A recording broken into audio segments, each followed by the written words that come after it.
J'ai déposé ma robe, comment la revêtirai-je? J'ai lavé mes pieds, comment les souillerai-je? Cantique 5:3. Celui qui aime sa vie la perdra, celui qui hait sa vie la retrouvera pour la vie éternelle. Jean 12:25. Quel étrange appel, bien-aimé. Le bien-aimé fait retentir. Quelle étrange révélation de soi il donne. Aucune beauté dans l'homme de douleur, aucun rayonnement extérieur de sa gloire. Et les hommes se détournent de lui.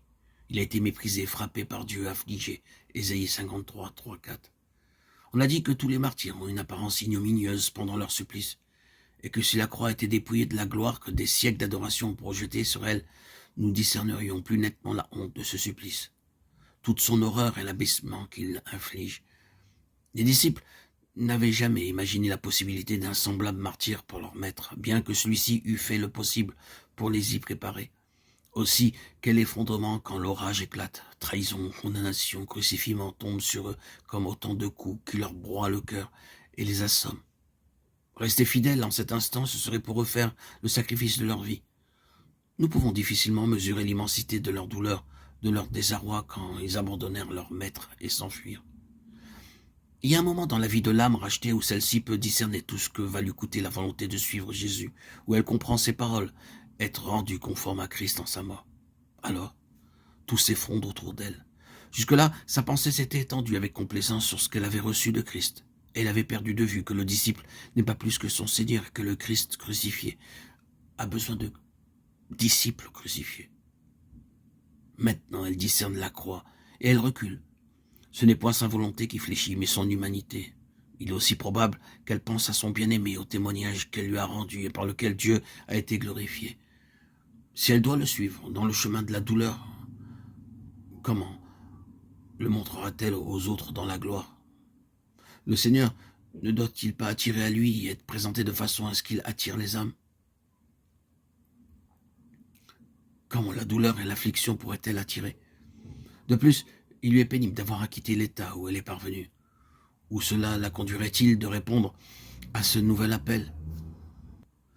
Ne peut-elle rester au point où elle est parvenue? Telle qu'elle est déjà, on la recherche et de l'emploi pour communiquer sa vie à d'autres. La gloire d'en haut demeure si manifestement sur elle que les cœurs lassés regardent vers lui. S'il entre dans le chemin de la croix, les âmes dans la peine viendront, elles encore, à elle. Et le scandale de la croix, la véritable croix avec tout ce qu'elle implique de sacrifice et de séparation, pourra-t-elle jamais attirer la foule? Ses pensées se présentèrent à elle tandis qu'elle écoute la voix du bien-aimé. Le bien-aimé la nomme sa sœur, son amie, sa colombe, sa parfaite. Il omet le titre d'épouse. Sa sœur, puisqu'elle fait la volonté de Dieu, son amie, puisqu'elle est dans ses conseils, sa colombe, car elle est cachée dans l'infructuosité du rocher, sa parfaite, puisque son cœur est tout entier à lui.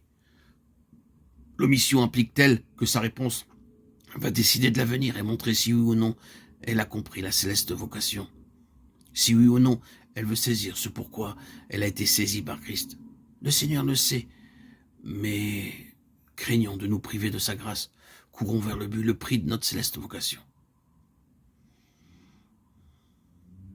La réponse de l'âme rachetée laisse voir ce qui lui manque et qu'elle a besoin d'être rendue plus conforme au Seigneur en sa mort. Le moi rampe autour d'elle, bien qu'elle ne semble pas en être consciente. Elle semble s'approprier ce que Dieu a manifesté par elle, comme s'il y avait là quelques propriétés personnelles à garder jalousement de toute souillure.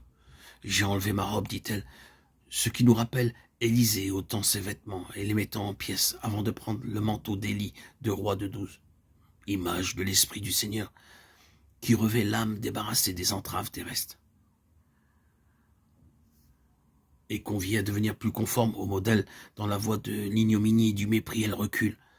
Elle est déjà allée jusqu'à la croix, dit-elle. Elle y a déposé des vêtements de la vie naturelle. Elle peut dire avec l'apôtre, j'ai été crucifié avec Christ, crucifiement qui est à la base de la vie nouvelle.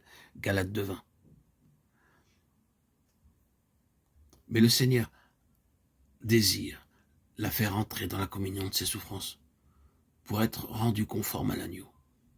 Elle doit apprendre plus et mieux qu'elle ne l'a fait jusqu'ici tout ce qu'implique dans la pratique cette conformité avec celui qui est l'agneau immolé, mort avec Christ, dit l'apôtre. Nous portons toujours, partout dans notre corps, la mort du Seigneur. Jésus afin que la vie de Jésus soit aussi manifestée dans notre corps. 2 Corinthiens 4, 10.